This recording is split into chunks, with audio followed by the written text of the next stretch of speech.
Gold, trusted gold buyers. మీరు తాకట్టు పెట్టిన బంగారాన్ని విడిపించి ఈ రోజు ఉన్న మార్కెట్ ధరకు కొనబడను. ఏదో ఒక రికార్డింగ్కి వెళ్తున్నాం అంటే మనకు కొంచెం ఎక్కువ హ్యాపీగా ఉంటుంది.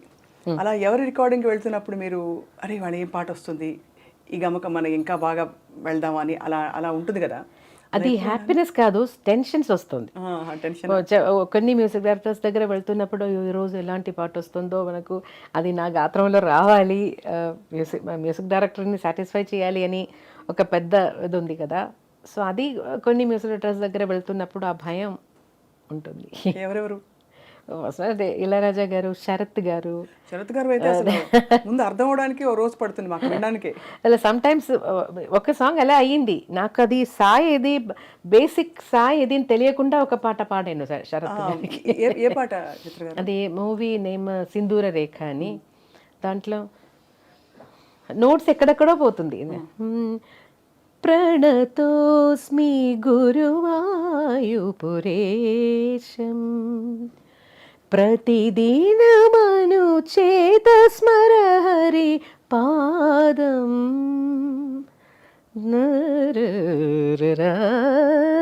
పరిపూర్ణమే తరరారరా కరుణానిధే సత్యం వ్రతభరిత తత్వం మమ హృదయం భక్తి స్వరలులితం ప్రణతోస్మి. అదే బేసిక్ సాయి దాన్ని అర్థం అవుతుంది, అయితే ఎక్కడెక్కడ పోతుందో నోట్స్ నొటేషన్ రాస్తున్నప్పుడు చాలా టెన్షన్ అయిపోయాను. శరత్ గారి పాటలన్నీ కొంచెం మీరు ఫస్ట్ పాడింది అంటే ఫస్ట్ లో పాడిన పాట మధురం గాయతి శరత్ గారి.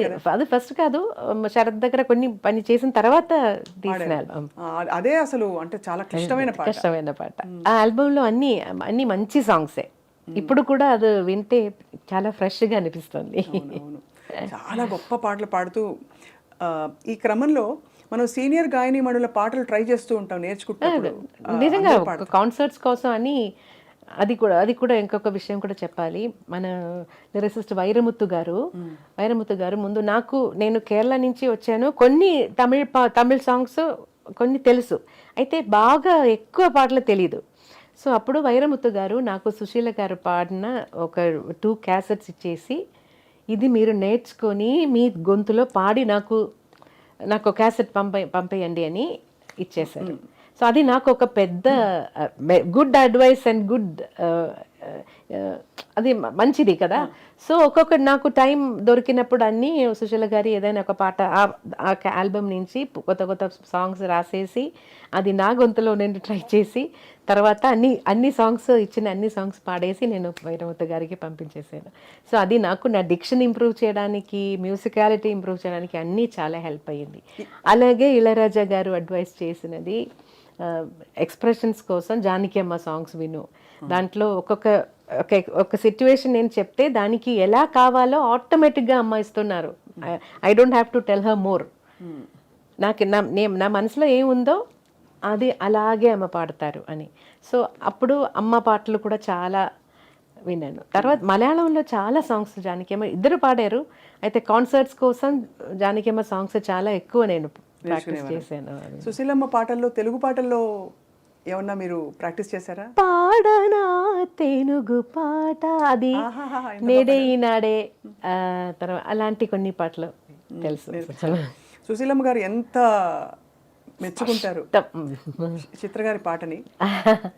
వీళ్ళందరూ సీనియర్ గాయని మణులందరూ, మీరు అఫ్ కోర్స్ మీరు కూడా చాలా సీనియర్, బట్ వాళ్ళు మన అందరికంటే సీనియర్ కాబట్టి వాళ్ళు ఎప్పుడు ప్రస్తావించినా మీ పేరు తీసుకొస్తుంటారు, మీ పాటలోని గొప్పతనాన్ని చెప్తూ ఉంటారు, ఎంత బాగా పాడుతున్నారని చెప్పి.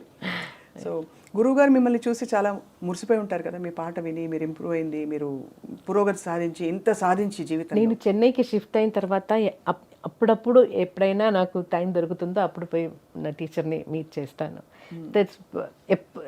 అలా టీచర్ కూడా బిజీగా క్లాసెస్, కాన్సర్ట్స్ అలా టీచర్ కూడా బిజీగానే ఉన్నారు.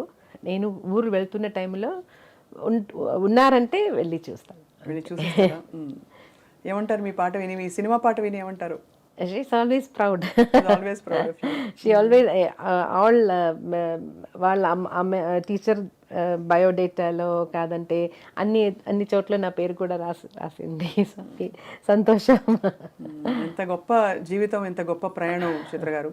ఇలా కొనసాగిస్తున్న తరుణంలో ఎప్పుడు మీకు అంటే ఇతరుల పాటల స్టైల్స్ మారుతున్నప్పుడు, ఉదాహరణకి నేను ఈ టైప్ పాట పాడలేదే అని ఏమన్నా అనిపించిందా? ఇప్పుడు బాగా బేస్ వాయిస్ వేసి పెప్పీ నంబర్స్ అలాంటిది ఇంకా పాడాలి అని అన్ని పాడని ఇది పాడలేదే అలాంటి బాణి ఏమన్నా అనిపించిందా మీకు? ఫస్ట్ నేను ఇలా రికార్డింగ్ వెళ్ళి అక్కడ అయ్యో నా వల్ల కాదని అయిన ఒక సాంగ్ ఉంది. అది చాలా నాకు ఇబ్బంది అయిపోయింది. నా ఫాదర్ ఉన్న టైంలో, నా ఎంట్రీ టైం అది. అప్పుడు డబ్బింగ్ మూవీస్ వస్తుంది కదా, అదే బాలు గారు జానకి గారు పాడే ఒక ఫిలిం, మలేషియా వాసుదేవన్ గారు నేను తమిళ్లో పాడుతున్నాను. దానికి థియేటర్కి వెళ్ళి అలా పాట వాళ్ళు వేస్తారు కదా మనం నేర్చుకోవడానికి. పాట వింటే డిఫరెంట్ నవ్వు. మెయిల్ లైన్ ఒక లైన్ పాడితే జానకి గారు నవ్వు, అదన్నీ ఒక్కొక్క నవ్వు డిఫరెంట్. అయ్యో నాకు ఆ టైంలో నవ్వంటే ఫేస్లో వస్తుంది, శబ్దంలో రాదు. అయ్యో నేను చాలా భయపడినాను. నేను అప్ప దగ్గర నా ఫాదర్ దగ్గర చెప్పాను, నాన్న will go, I can't do this, నాకు నవ్వు రాదు. ఫస్ట్ ఆఫ్ ఆల్ నర్వస్నెస్ అని కొత్తది కదా, నాకేం తెలియదు. గట్టిగా నవ్వాలి, డిఫరెంట్ సేమ్ నవ్వు కాదు, ఆ నవ్వులోనే వేరియేషన్స్. అయ్యో నా వల్ల కాదని నా అప్ప ఏం చెప్పారంటే, ఎక్కడైనా ఎలాగైనా వచ్చేసారు కదా, ఇప్పుడు నేను పాడనన్ను వెళ్ళిపోతే అది మంచిది కాదు, సో ట్రై చేయి, బాగలేదంటే వాళ్ళు వేరే ఎవరి చేత అయినా let them make somebody else Singh. అప్పుడు కొంచెం సరే ట్రై చేద్దాం, నా వల్ల కాదు అది నాకు తెలుసు, కానీ తప్పకుండా ఆ పర్ఫెక్షన్ నాకు రాదు, అయితే ట్రై చేద్దాం అని ట్రై చేశాను. ఆ పాట ఒరిజినల్ ఉందో లేదో నాకు తెలియదు, పాడేసి వచ్చేసాను అంతే. ఏదో సేమ్ నవ్వు వచ్చింది, డిఫరెంట్ నవ్వు రాలేదు. నిజంగానే మీరు చెప్తుంటే నవ్వింది మల్లె చెండు ఆ పాట వింటారు మీరు, జానకి గారి పాట. నవ్వింది మల్లె చెండు, నచ్చింది గర్ల్ ఫ్రెండ్, గట్టిగా నవ్వులు వస్తాయి. ఆ పాట ఏమో తెలీదు. అదా లేకపోతే సిరిమల్లె పువ్వులే నవ్వు, అదా? అది కూడా సిరి చిన్నారి పల్లవిలో లైన్సే లేదు, నవ్వు మాత్రం. మేబీ చరణంలో లైన్స్ ఉన్నాయి, పల్లవి మొత్తం నవ్వు. అది మీకు మోస్ట్ ఛాలెంజింగ్ అనిపించింది? మోస్ట్ ఛాలెంజ్ అదే, ఇలా టిక్కులు చేస్తారు అప్పుడు. చిన్నగా స్టార్ట్ అయ్యి పెద్దగా అయిపోయింది. అయ్యో జానకి గారు నా వల్ల కాదు, అయ్యో ఎలా చేశారో అమ్మ, అయ్యో. జానకి గారు ఆ పాట మీరు వినే ఉంటారు కదా, కన్నడ 2 రాగాలు అభోగి తోడి కలిసి వస్తాయి, శివశంకరి. నాలిగే తోరు శివనను చరిసెద దేవరయం.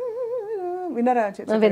కాంపిటీషన్స్ లో పిల్లలు మీరు పాడేవారు? నేను పాడలేదు, పిల్లలు పాడుతున్నారు, అది వినేసా. దానికోసం మనం తయారవ్వాలి కదా, సో అప్పుడు విన్నాను. అంటే నేను నేర్చుకోలేదు. Very difficult song, very difficult. అలా మీకు అంటే శరత్ గారు పాట పాడితే ఇంకా అసలు ఒక విధంగా సంగీతాన్ని జయించినట్టే. ఎందుకంటే అంత కష్టమైన పాట మీరు పాడేశాక ఇవన్నీ అట్లీస్ట్ ఒక మీటర్లో సాగుతాయి. అక్కడైతే అర్థం కాని కష్టమైన పాటలు ఎలా పాడతారో మీరు అని అందరూ ఆశ్చర్యపోతుంటారు.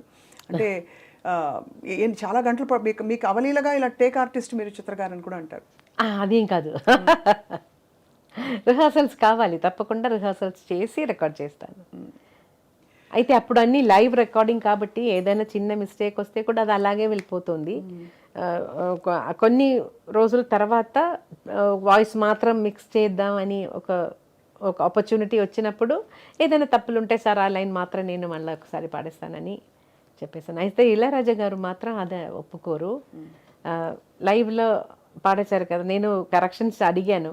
అప్పుడు ఇప్పుడు ఇది ఇలా let it be like this, but ఫ్యూచర్లో మళ్ళీ పాడుతున్నప్పుడు ఇలాంటి మిస్టేక్స్ రాకుండా చూడు అని చెప్పేస్తారు.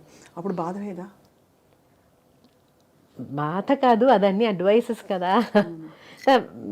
అయ్యో అంటే బాధ అంటే బాధ అంటే మీరు అంత సాధించిన సింగర్గా అప్పుడు నేను అవును తప్పకుండా గురువు సమానులు చెప్తే అయ్యో నేను గురువు గారి ఎక్స్పెక్టేషన్ అందుకోలేదే అని ఒక బాధ ఉంటుంది కదా. అది ఉంటుంది. అయితే నేనే చెప్పాను, నన్ను మళ్ళీ మరొకసారి పాడతాను అని. వదిలే ఇది ఇలాగే let it be like this, we'll do it. Next సాంగ్లో అలా చెప్పారు. తెలుగులో మీరు పాడిన చాలామంది సంగీత దర్శకులు, కీరవాణి గారు, వాళ్ళందరూ మిమ్మల్ని ఆల్మోస్ట్ ఒక సరస్వతి దేవిలాగా, అంటే అంత గొప్పగా మీ పాటని ఆదరిస్తారు, ఆరాధిస్తారు. కీరవాణి గారితో మీ అనుబంధం గురించి చెప్పండి చిత్ర గారు. కీరవాణి గారిని ఫస్ట్ కలిసేది చక్రవర్తి సార్ దగ్గర పాడుతున్నప్పుడు. అసిస్టెంట్గా ఎప్పుడు మాట్లాడరు, చాలా సైలెంట్గా ఉంటారు అక్కడ. మ్యూజిక్ మాత్రం నేర్పించి అలా వెళ్ళిపోతారు. అలా మొదలైంది. కానీ అంటే చక్రవర్తి గారితో ఉన్నప్పుడే అప్పుడు పరిచయం అయింది. తర్వాత కీరవాణి గారు మ్యూజిక్ చేసినప్పటి నుంచి నేను చాలా చాలా మంచి మంచి సాంగ్స్ పాడాను. కీరవాణి గారు కూడా ఇలాగ వర్కింగ్ స్టైల్లో సిట్యువేషన్ అదన్నీ, నాకు భాష తెలియదు అని తెలిసి డీటెయిల్డ్గా చెప్తారు. ఒక్కొక్క వర్డ్ మీనింగ్ ఎలా ఉంది దానికి. అది మోస్ట్ ఆఫ్ ద టైం బాలుగారితో సహగం రికార్డింగ్ పెడతారు. ఒక సండే లేదంటే ఏదైనా ఒక రోజు మార్నింగ్ నుంచి ఈవినింగ్ వరకు ఒక 5 ఫిల్మ్స్ సాంగ్స్ అన్నీ ఒకేసారి రికార్డ్ చేసినట్టు అరేంజ్ చేస్తారు. సో అప్పుడు బాలుగారు హెల్ప్ కూడా నాకు వస్తుంది. కీరవాణి గారు కూడా డీటెయిల్డ్గా చెప్పేస్తారు. And for more videos, Please subscribe to iDream. Please subscribe to iDream. Please subscribe iDream. And please subscribe to iDream. For more videos, subscribe to iDream. please like, share and subscribe to the channel. Congratulations, iDream. Subscribe to iDream. Subscribe to iDream. So subscribe to iDream Media. iDream ki iDream team అందరికి huge congratulations. Please subscribe iDream Media. Please subscribe to iDream. Subscribe iDream. Please subscribe to iDream. iDream అంటే నా కళల ఛానల్ను subscribe చేసుకున్న నోరు తిరుగుతలేదు, మీరైతే గంట గుర్తు కొట్టండి. For more such videos, please subscribe to iDream. Subscribe to iDream. Please subscribe to iDream. Please subscribe iDream Media. Please do subscribe to iDream. Please subscribe to iDream Media. For best entertainment and information, please subscribe iDream. And don't forget to subscribe to iDream.